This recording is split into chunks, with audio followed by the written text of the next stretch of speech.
Well, our CBN Middle East Bureau Chief Chris Mitchell is joining us now from Jerusalem. Chris, what were the main factors that brought in Bibi's victory? Well, Pat, some of the main factors. First of all, I think you have to say that the anti-Bibi campaign by the blue and white didn't work. Just saying anybody but Bibi is not something you want to govern with. Their policies were kind of vague, and one pollster called it sort of a fantasy candidate. I think that's one thing. I don't think you can underestimate the impact of the Trump administration. Just a few days ago, Israeli Prime Minister Benjamin Netanyahu was in the White House. President Trump signed a declaration recognizing Israeli sovereignty over the Golan Heights. U.S. Secretary of State Mike Pompeo was here just a few weeks ago. We sat down with him about that. So I think that's one other factor. And the third factor, Pat, I think you say, is Netanyahu, the politician.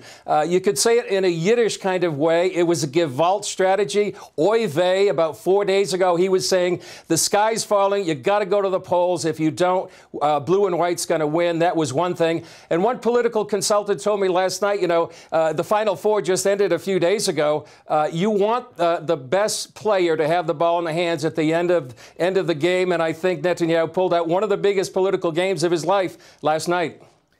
Chris, what about this whole business of these, they call them settlements, but you and I have been in cities that are just thriving, wonderful, vibrant cities. They're not little settlements out in the desert.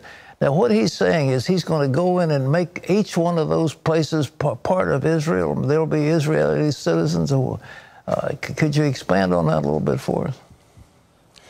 Well, I think that's exactly what he's going to do, Pat. He announced just a few days, just maybe 3 or 4 days before the election, that he will say that all of the Jewish communities, including the larger, quote-unquote, settlement blocks and the smaller communities, will be under Israeli sovereignty. So in any future negotiations with the Palestinian Authority, that will basically be off the table. And I think that was one of the factors, I think, that swung some of the voters, certainly on the right, towards Netanyahu. But that's going to be one of the big things looking forward to, Pat. Now that Netanyahu is going to be able to form his government, presumably in a few weeks, to see how he follows through on that promise. It's really historic to see that he was going to be able to do that, to recognize Israeli sovereignty over these Jewish communities in the biblical lands of Judea and Samaria.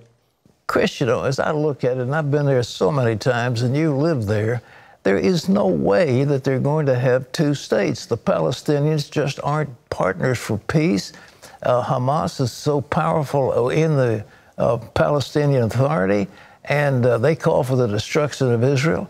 How can they ever get together? I mean, that two-state solution, in my opinion, isn't going to work. Am I correct in that?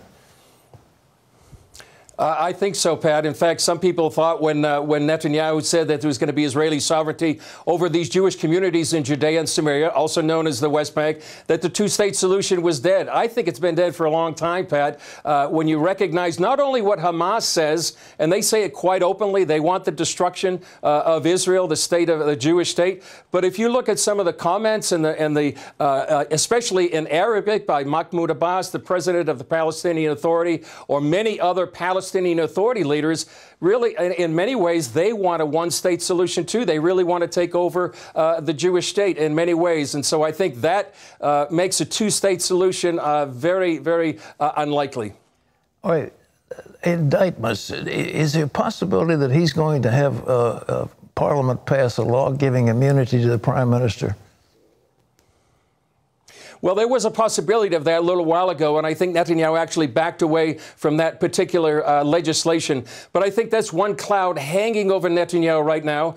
For months, the prosecutor has sort of been on the offensive, making accusations about what Netanyahu did in these 3 cases that he's been intended to indict. And that's a good point to make, Pat. The Attorney General said he intends to indict him on 3 separate charges, 2 for breach of trust, 1 for bribery. But now Netanyahu legally has the opportunity to go on the offensive. So he will have months, as many up to a year, perhaps of more, to defend his case right now. And we'll see what happens. But that's one of the other big things to be looking for after this election. Well, I thought the so-called crimes that he had committed are just absurd. I mean, he got favorable publicity from one of the publications. I mean, one of the broadcast networks. I mean, this is nonsense. I mean, to indict a man on something like that is just spurious. Don't you? Again, is that just my opinion? Don't say so if you disagree with me. No, I don't think it's just...